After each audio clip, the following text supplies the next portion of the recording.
Hello everyone, I am Dr. Kaur, and welcome back to Dr. Kaur Health. This channel exists because growing older in America today means navigating an overwhelming flood of health information, some of it genuinely valuable, and much of it dangerously incomplete. Here we cut through the noise. We translate complex clinical science into honest, practical guidance that respects your intelligence and protects your independence. Because you have spent decades building the life you have, and you deserve the clearest, most accurate medical information available to protect it. If this is your first time here, make sure you subscribe, because what we discuss today may genuinely change how you approach your morning routine starting tomorrow. To understand why certain supplement combinations become dangerous specifically after the age of 60, we first have to understand what happens to the human body's internal processing systems as we age. Your liver and your kidneys are the two master filtration and metabolic organs responsible for processing everything you consume, food, medications, and supplements alike. In your 30s and 40s, these organs operate with remarkable efficiency and generous reserve capacity. They can handle metabolic surges, process multiple compounds simultaneously, and clear byproducts from your bloodstream with speed and precision. But beginning around the age of 55 and accelerating significantly through your 60s and 70s, both of these organs undergo measurable and clinically significant functional decline. Your glomerular filtration rate, the speed at which your kidneys filter your blood, decreases by approximately 1% every single year after age 40. By the time you reach 65, the average American has lost between 20 and 25% of their peak kidney filtration capacity. Many have lost considerably more, completely silently, with no symptoms whatsoever. Your liver simultaneously experiences a reduction in what pharmacologists call cytochrome P450 enzyme activity. These are the specific enzymatic pathways responsible for metabolizing fat-soluble vitamins, herbal compounds, and numerous supplement ingredients. What this means in practical terms is deeply important. A supplement dose that was entirely safe and appropriately processed by your body at age 45 may accumulate to toxic concentrations in your bloodstream at age 67. With the exact same dose, the exact same product, taken in the exact same way. The bottle has not changed. Your internal processing capacity has. And when you add a second supplement, and then a third, each one competing for the same enzymatic pathways, each one placing its own demands on already strained kidney filtration, the combined physiological load can overwhelm systems that appear perfectly healthy on a routine annual blood panel. This is the supplement illusion. The belief that because each individual product is labeled natural or clinically studied or cardiologist recommended, the combination is automatically safe. It is not. And the three combinations I am going to walk you through today represent the most clinically significant and most commonly encountered dangerous pairings in the senior population. The first dangerous combination, high-dose vitamin D3 paired with calcium supplements and magnesium taken simultaneously in large doses. Now, each of these three supplements individually has a legitimate and well-documented role in senior health. Vitamin D3 is critical for calcium absorption, immune regulation, and cardiovascular function. The majority of Americans over 60 are clinically deficient in vitamin D, and supplementation is frequently and appropriately recommended. Calcium supplementation has been prescribed for decades as a cornerstone of osteoporosis prevention in postmenopausal women and aging men. Magnesium is involved in over 300 biochemical reactions in the human body, including cardiac rhythm regulation, blood pressure control, and muscle function. Individually, each of these compounds serves a real and important purpose. But when you combine high-dose vitamin D3Rs, and I define high dose here as anything above 4,000 international units daily, with significant calcium supplementation, you initiate a cascade with serious cardiovascular implications. Here is the precise mechanism. Vitamin D3 in its active hormonal form, calcitriol, dramatically upregulates the expression of calcium transport proteins in your intestinal lining. It essentially throws open the absorption gates, dramatically increasing the percentage of calcium that moves from your digestive tract into your bloodstream. Under normal dietary circumstances, this is the intended and beneficial effect. But when you are simultaneously consuming supplemental calcium, frequently in doses of 500 to 1,200 milligrams, the combination drives calcium absorption far beyond what your body's regulatory systems are designed to manage efficiently. The result is a condition called hypercalcemia, elevated calcium levels in the bloodstream. In mild forms, hypercalcemia produces symptoms that are maddeningly easy to dismiss in the senior population: fatigue, mild cognitive fog, constipation, occasional nausea, symptoms that are casually attributed to aging, to poor sleep, to stress. But the truly dangerous consequence of chronic mild hypercalcemia is not felt in your bones or your digestive tract. It is felt in your arterial walls.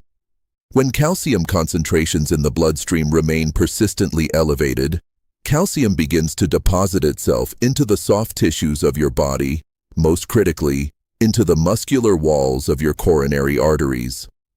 This process is called vascular calcification, and in the cardiology literature, it is recognized as one of the most powerful independent predictors of cardiovascular mortality in the senior population.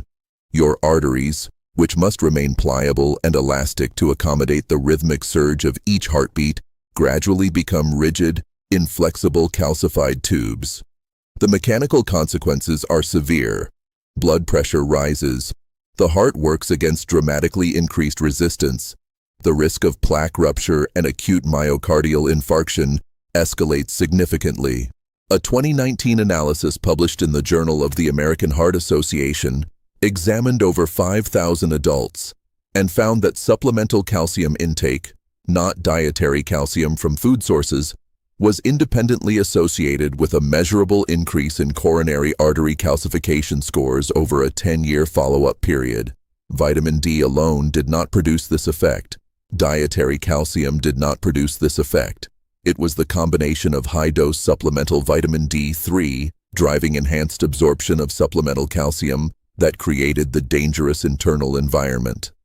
Now, where does magnesium enter this equation? Magnesium and calcium are physiological antagonists. They compete for the same cellular transport channels and the same enzymatic pathways. When you take large doses of both simultaneously, you create a competition that can unpredictably alter the ratio of these two minerals in cardiac muscle cells. The cardiac conduction system, the electrical network that coordinates every heartbeat, is exquisitely sensitive to the balance between intracellular magnesium and calcium. Disruptions to this ratio, even subtle ones, can manifest as cardiac arrhythmias, irregular heartbeats, palpitations, episodes of atrial fibrillation in individuals with already vulnerable cardiac conduction pathways. The clinical recommendation from geriatric cardiology is clear. If you are taking vitamin D3 above 2,000 international units daily, supplemental calcium, and magnesium simultaneously, particularly if your doses are high and your timing is clustered together in one morning handful, you need a conversation with your physician that includes a serum calcium level, a vitamin D25OH blood test, and a careful review of your complete supplementation schedule. The second dangerous combination, fish oil, omega-3 fatty acids, combined with vitamin E and high-dose turmeric or curcumin supplements. This particular combination has become extraordinarily common in the health-conscious senior population, and on the surface, the logic seems completely sound. Omega-3 fatty acids have a robust evidence base for reducing triglycerides and supporting cardiovascular health. Vitamin E is a powerful fat-soluble antioxidant with a long history of use in heart health formulations. Turmeric and its active compound curcumin have received massive mainstream attention for their anti-inflammatory properties. 3 anti-inflammatory, heart-supportive, natural compounds. What could possibly be the problem? The problem is blood, specifically what all three of these compounds do to your blood's clotting mechanisms when combined. Omega-3 fatty acids at doses above 2 grams daily exert a measurable antiplatelet effect. They reduce the stickiness of your platelets, the tiny cellular fragments responsible for forming the initial plug when a blood vessel is damaged. Vitamin E, particularly at doses above 400 international units, which is commonly found in supplement formulations, has independently documented antiplatelet and anticoagulant properties. It interferes with vitamin K-dependent clotting factors in the coagulation cascade.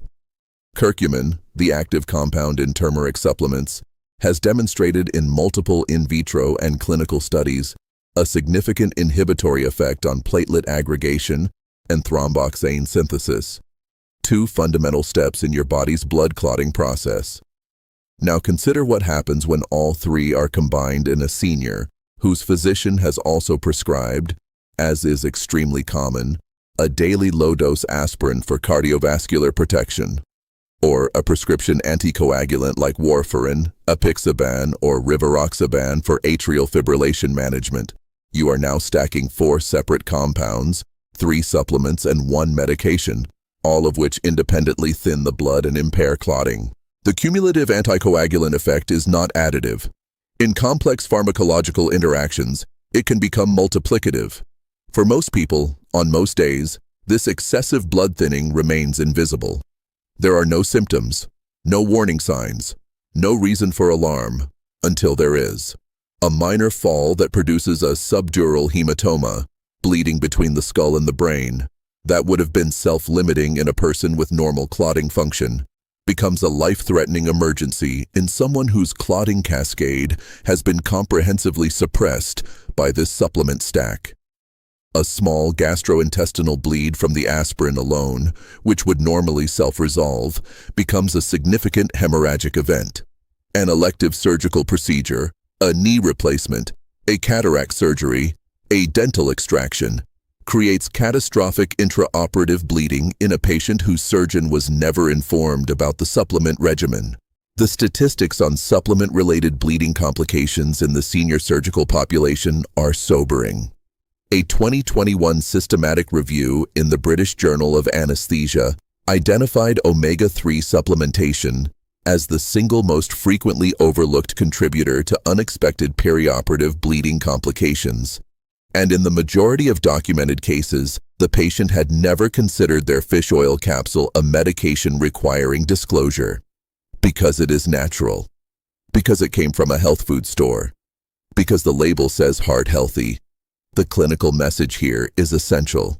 If you are taking fish oil above 1 gram daily, vitamin E above 200 international units, and any form of turmeric or curcumin supplement, and particularly if you are also taking aspirin or a prescription blood thinner, your physician needs to know the complete picture.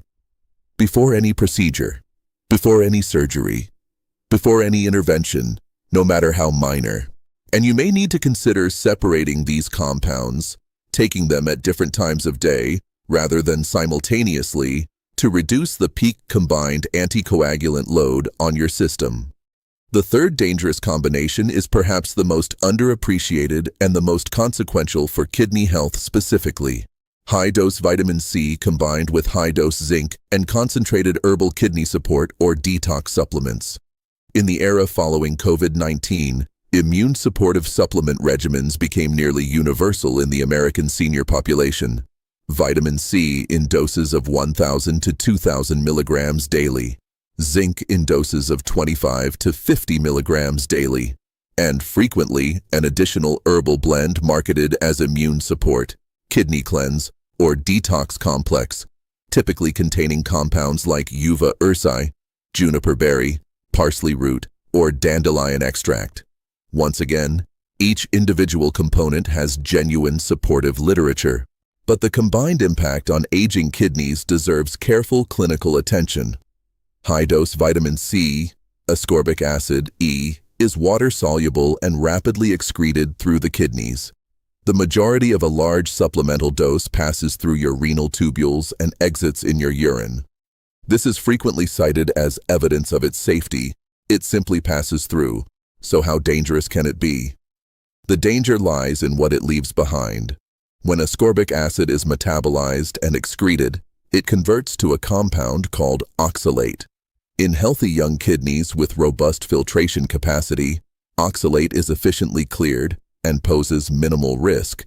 But in the aging kidney, already operating at reduced filtration capacity, and particularly in any individual with even subclinical dehydration, which is extraordinarily common in the senior population, because the sensation of thirst diminishes significantly with age, oxalate can precipitate out of the urine and begin forming crystals within the kidney tubules. The clinical consequence is calcium oxalate nephrolithiasis, kidney stones. But the more insidious consequence, particularly with chronic high-dose vitamin C supplementation sustained over months and years, is a progressive inflammatory injury to the kidney tubules themselves. A condition that accumulates silently, produces no symptoms until kidney function has declined substantially, and may only be discovered incidentally on a routine metabolic panel showing an elevated creatinine level. Now add high-dose zinc to this equation. Zinc and copper are physiological antagonists. They compete directly for intestinal absorption. When you supplement with high doses of zinc consistently, particularly above 25 milligrams daily sustained over weeks to months, you begin to deplete your body's copper stores. Copper deficiency in the senior population produces a clinical syndrome that is frequently misdiagnosed.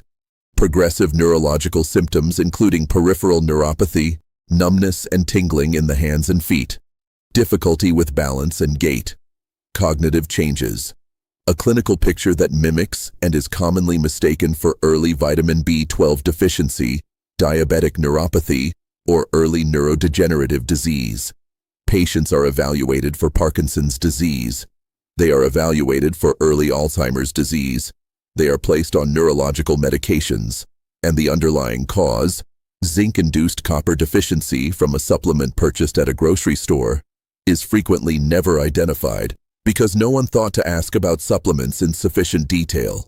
When you add the herbal kidney or detox blends into this combination, you introduce a third layer of concern. Many of the herbs commonly included in these formulations, including UVA ursi, aristolochic acid-containing herbs, sometimes found in traditional or imported formulations, and concentrated parsley extract, exert direct pharmacological effects on renal tubular function. In compromised aging kidneys already managing the metabolic burden of high-dose vitamin C and the copper-disrupting effects of excess zinc, these herbal compounds add additional physiological stress to a filtration system that has no reserve capacity to spare. The clinical recommendation is precise. Vitamin C supplementation in the senior population should generally remain below 500 milligrams daily, unless specifically directed otherwise by a physician managing a specific clinical condition. Zinc supplementation above 15 milligrams daily should always be paired with copper supplementation, typically at a zinc to copper ratio of 10:1 to prevent depletion. And any herbal kidney cleanse, detox blend, or urinary support product should be reviewed with a nephrologist or primary care physician before use in any individual with reduced kidney function, which, as we discussed, includes the majority of Americans over the age of 65, whether they know it or not. There is a fourth dimension to this conversation that extends beyond any specific combination. It is the fundamental problem of the undisclosed supplement burden. Study after study in geriatric medicine has documented the same disturbing pattern. When patients over the age of 65 are asked by their physicians about their current medications, they reliably and accurately list their prescriptions. But when researchers subsequently conduct a brown bag review, asking patients to physically bring every bottle from their home, the average senior is found to be taking between 4 and 7 additional supplement products that were never disclosed, never reviewed, and never integrated into the physician's clinical decision-making. Because in the cultural framework we have built around supplements, they are not perceived as substances that interact with medications, stress organ systems, or require medical oversight. They are perceived as vitamins. as wellness products, as health insurance in a bottle. This cultural blind spot costs lives. When you combine a prescription statin for cholesterol with high-dose coenzyme Q10, red yeast rice extract, and niacin, all marketed for heart health, you create unpredictable and potentially severe interactions with your liver's metabolic pathways. When you combine a prescription ACE inhibitor for blood pressure with high-dose potassium, magnesium, and a licorice root-containing adrenal support blend, you can dangerously disrupt your body's electrolyte balance with potentially fatal cardiac consequences. These are not hypothetical scenarios constructed for dramatic effect.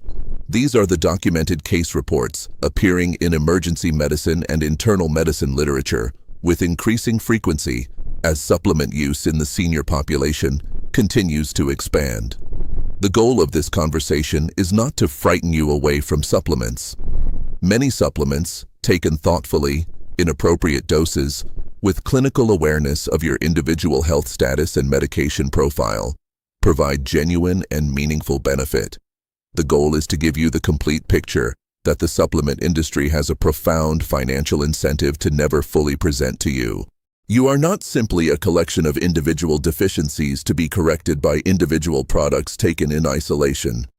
You are a complex integrated biological system, one that has been operating for 6, 7, or 8 decades, and one whose internal processing capacity, organ reserve, and pharmacological sensitivity have changed profoundly over that time. The supplement conversation you need to have is not with a health food store employee. It is not with an advertisement. It is not with a wellness influencer. It is with a physician who knows your complete medical history, your current medication list, your kidney function, your liver function, and your cardiovascular status. Bring your bottles, every single one of them. Lay them on the examination table and insist on a complete review. Because the most powerful thing you can do for your health after 60 is not finding the next supplement to add to your regimen. It is understanding precisely what the regimen you already have is doing inside your body. You have built a remarkable life. Protect the biological machinery that allows you to continue living it fully. I am Dr. Kaur. Thank you for spending this time with me today. If this conversation added value to your understanding of your own health, please share it with someone you care about. Subscribe to this channel, and I will see you in the next one.